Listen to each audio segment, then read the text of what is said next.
Alam mo yung luya?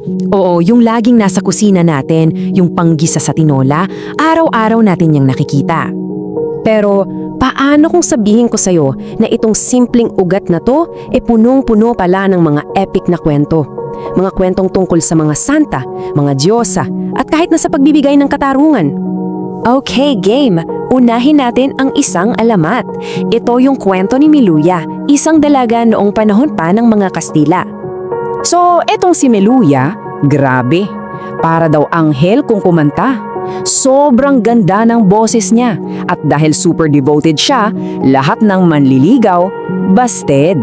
Kasi para sa kanya, yung talento niya ay isang alay sa Diyos.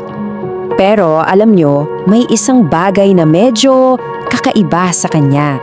Habang yung boses niya ay parang galing sa langit, yung mga paa niya naman daw medyo bukol-bukol at bilugan.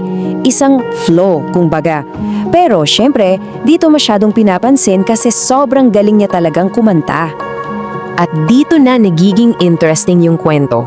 Kasi nung pumanaw siya dahil sa isang biglaang sakit, bigla na lang may tumubong isang di pamilyar na halaman sa mismong puntod niya. At nung tiningnan nito ng mga taga-nayon, laking gulat nila.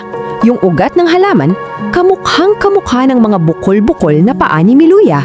At hindi lang yun, nung sinubukan nilang pakuluan, nalaman nilang gamot pala ito sa sore throat. Grabe, di ba? Perfect para sa mga singer. Kaya bilang parangal sa kanya, pinanganganan na nila yung halaman na Miluya. At syempre, sa katagalan, yan na ako naging luya na kilala natin ngayon. Pero, teka, hindi pa dyan nagtatapos ang mga kwento. Kasi bukod sa alamat ni Meluya, meron pang ibang version ng pinangmulan ng luya. Sa isa pang alamat, galing daw ito sa tatlong maawaing diyosa. Nakita nila kasi yung paghihirap ng mga tao dahil sa sakit. Kaya, mula sa isang mahiwagang lupa, lumikas sila ng isang super powerful na halamang gamot. At itong halaman na to, iniregalo nila sa mga tao parang all-in-one remedy. Mula sakit ng tiyan hanggang sakit ng ulo, kaya nitong pagalingin. Talagang simbolo ito ng pagmamahal at kalinga, no? At yung koneksyon sa mga divine beings, hindi lang sa mga diyosa, pumasok din sa kwento ang luya. Sa mga diwata natin, yung mga espiritu ng kalikasan. At ang pinakasikat sa kanila, si Maria Makiling. Ginamit niya ang luya sa ibang paraan bilang instrumento ng katarungan. Ang kwento, noong panahon ng mga Kastila, naging sobrang sakin daw ng mga tao sa ginto. So anong ginawa niya? Yung ginto, ginawa niyang luya. Ayon, lesson learned. So, ayan, mula kay Meluya sa mga diyosa hanggang kay Maria Makiling, grabe yung yaman ng kwento ng luya, di ba? Pero, okay, yan ang sabi ng alamat. Ano naman ang masasabi ng siyensya dito? Sige, pasukin naman natin ngayon ang mundo ng science. Ano ba talaga scientifically speaking ang luya? Well, sa siyensya, ang luya ay Zingiber officinale, na kabilang sa pamilya ng Zingiberaceae.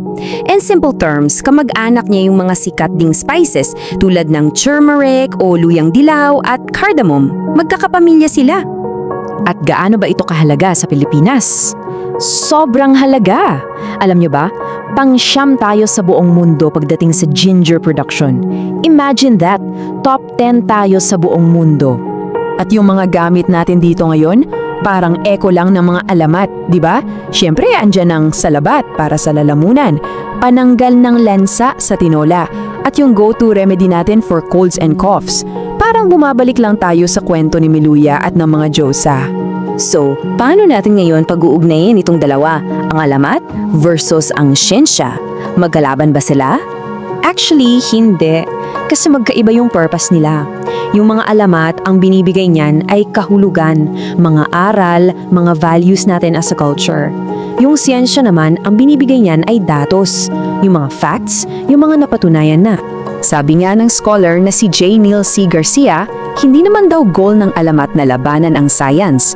Ang goal nito ay magbigay ng gabay, moral and philosophical guidance. Dalawang paraan lang sila para intindihin ang mundo. At ang ganda, no? Kasi yung science, pwedeng palalalim pa yung alamat. For example, yung scientific fact na nakakaginhawa talaga ng lalamunan ang luya, mas binibigyan ito ng bigat yung alamat ni Meluya, yung singer. Nagko-connect sila. So, pag binalikan natin lahat, may mga aral tayong makukuha, di ba? Kay Meluya, natutunan natin ang debosyon. Sa mga diyosa, ang pagmamahal sakit. At kay Maria Makiling, ang katarungan. At take note, lahat ng ito galing sa kwento ng mga makapangyarihang babae. Kaya ito yung iiwan kong tanong sa inyo. Ano kaya ang mga kwento ang nakatago sa mga bagay na nakikita niyong araw-araw? Baka yung mga pinaka-ordinaryong bagay, may sarili ring lihim na alamat na naghihintay lang na pakinggan natin.